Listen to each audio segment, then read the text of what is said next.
Brooklyn Nine-Nine was one of 2017's Persons of the Year and could verifiably kick my ass. Terry Crews is here. Okay, please, thank you. Nah, I'm thrilled, man. I got to interview you on the radio a while back, and I remember we were all sort of taken aback. And we always thought you were a funny guy, great actor, knew you were an athlete. I think we were all surprised by how easy to relate to that you were and how personal you were.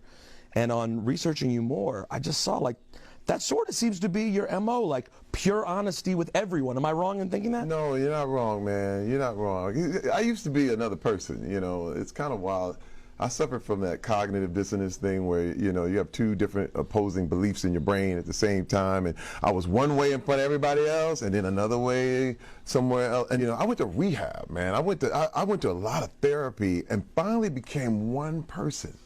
And, dude, it's so refreshing. You're like, wow, this is like, where has this been all my life? Like, once I discovered that, and it was about 10 years ago, but once you get into that and you realize, man, I am one guy, I mean what I say, I'm pretty much, you know, forthwith about who I am and what I've been through, man, it's the most refreshing place to be, dude. There's no going back for me.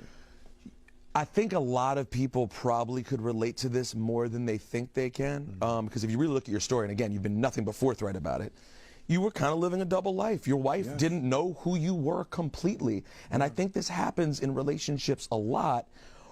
On the night you decided to let it all out, why that night? Like, why was you like, enough is enough, I'm drawing the line right now?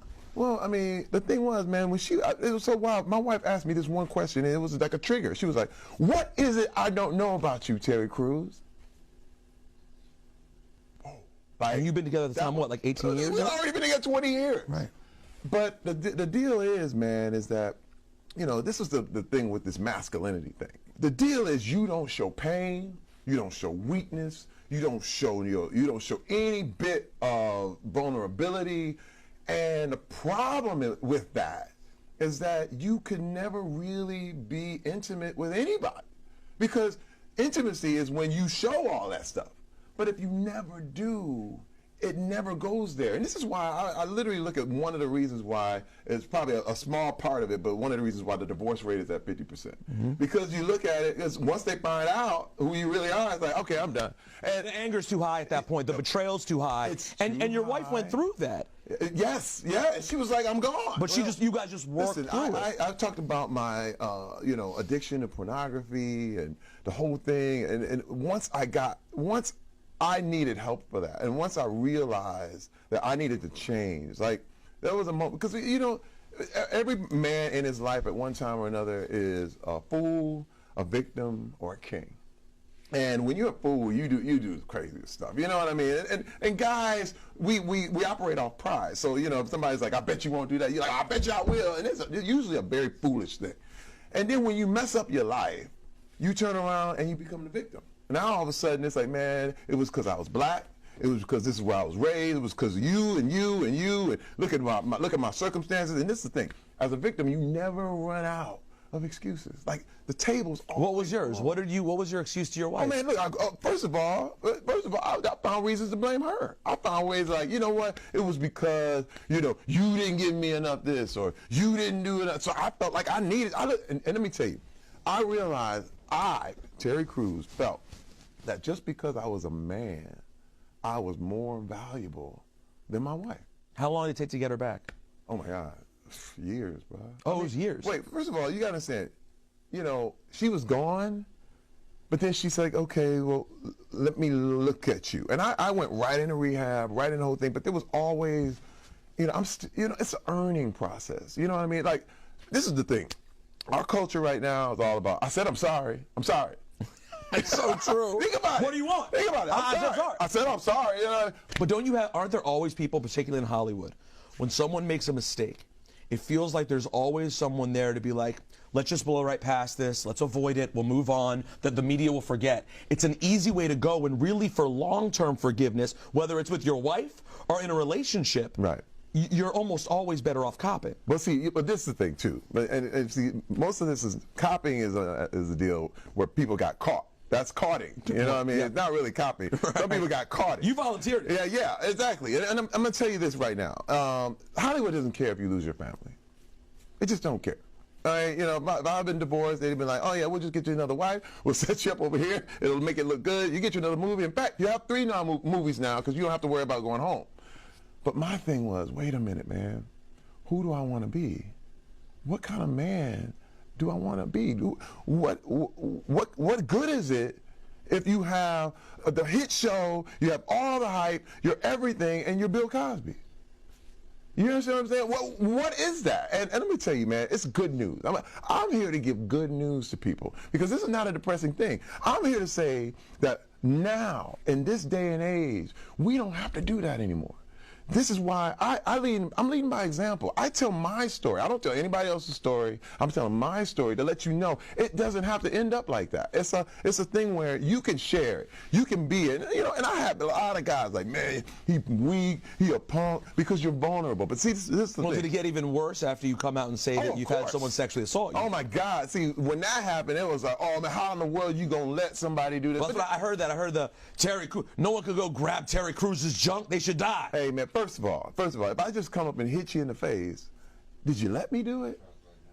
No. Right. You understand? I mean, the mentality right. and the thinking. But this is the thing about shaming the victim. You know, this is how we deal with these things because, first of all, they're too heinous. They're too heinous to think about. You know what I mean? You don't even want to talk about it because you're like, oh, my mind. You know, my God, somebody would do something like that. So let's bring it out. But I'm here to say, let's talk about it. Because when you talk about it, you can think it through and you can make it work. And now, as a man, new masculinity says we can talk about this thing. Now, speaking of new masculinity, you're in town doing something cool with Old Spice. Talk to us about that. Yeah, I mean, I've been representing Old Spice for 8 years, and we did a thing on Facebook Live called, it was a Contemporary campaign, where we basically did 80 tasks in 80 minutes, and the internet was telling me what to do. I mean, I was like, you know, making guacamole, and I was folding fitted sheets, and I was learning how to give a compliment. Was that hard for you? Oh, no, it was great. No, I see you being a complimentary guy. I tell you, I was loving it because this is the deal. It was like men, more than anybody else, face this thing of being put in boxes. Well, and I don't think it allows you to be, it's hard for us to be good to women when we're in that box ourselves. That's what I like about what you do, because your promoting of modern masculinity is essentially what allows us to be compadres with women in this entire Me Too thing. That's right. That's right. Like, one is kind of impossible without the other. Well, I had to show, listen, first of all, what happened to me, it was because the women came forward. I was sitting there like, oh my God, this happened to me. You gotta understand, like, when I say PTSD, I was fine. I was like, I'm gonna let it go, I'm good. And then all of a sudden, these ladies started coming forward about all their stories. And I was sitting there like, man, and this happened to me, this is messed up. And then what happened was, I was looking at my social media, and all these guys were calling them hoes, and they were dogging them out. They were like, they're just opportunists. These chicks want a payday. I was like, you know that's not right. I knew, I've been in the NFL, I've been in entertainment, and listen, that stuff goes on. And then when it happened to me, I could not, I was sat there and I put 16 tweets. And my whole thing was just to support the ladies who came forward. That's all it was. It wasn't about me at all. But then when I turned my phone off and turned it back on, the world changed. I got to be honest, I'm not a big like organized religion or cult guy, but if you want to start something, I'll join the congregation. I'm here for Terry Crews. But listen, before I let you get out of here, we have a little thing we like to do on the show. Okay. Because of my love of music, I know you love music. It's time for Digging in the Crates. Uh-oh. All right, Terry, no matter what city I'm in, first thing I do is go on Google Maps, look up a record store, and go dig. So what we try to do with our guests is show them something that they might have an interest in the crates. So we have a lot of stuff here, but I picked out a few things that I thought you could have something to say something about. This little number right here. I'm about to bow down every time I look at the cover. First of all, It Takes a Nation of Millions to Hold Us Back changed my life forever, forever. How? I mean, first of all, PE, you know, they woke so many people up to what we could do. Like, before it was like, I hope I could go and ask these people to give us something. PE was like, no, you do it. You understand what I mean? And you were like, wait a minute, we have the power. We can do it. And when you hear that voice, it's like bass, and you're like, my God! Chuck D was like everybody's parent. You know what I'm saying? He was giving you advice, or your big brother that was telling you could do it. Yeah. So Before everyone woke up, so powerful. Chuck D and Public Enemy were already awake. Straight woke. Yeah, they were woke a long time ago. Now I got a story about this. Kendrick Lamar, damn. Kendrick Lamar. First of all, you got to understand, years ago, like 2004, BET Awards, I'm walking, and probably a little later than that, but I'm walking with my wife and the whole thing, and I see this little kid in a hat and the whole deal. I'm like, oh my God. I hit my wife, I'm Becky, that's Kendrick Lamar. Now he had a mixtape out, Section 80. And I said, this dude is the future of hip hop. And now he was like, me? He was like, you know me? I said, bruh. I said, I can't. I work out to you.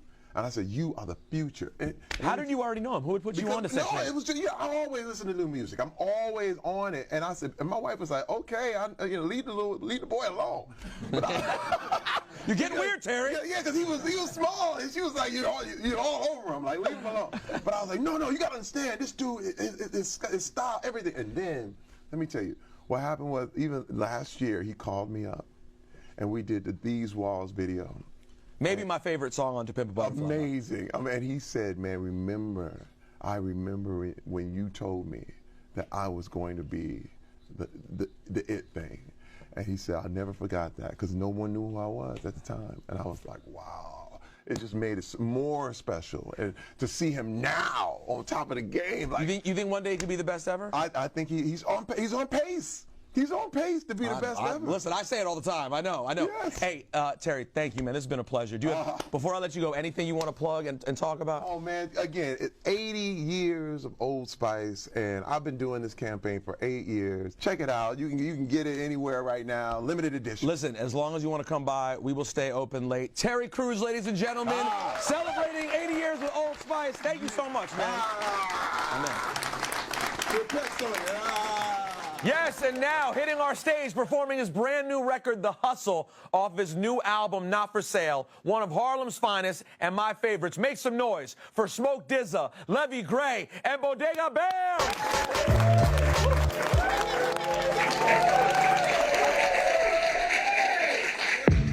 Happy early 420.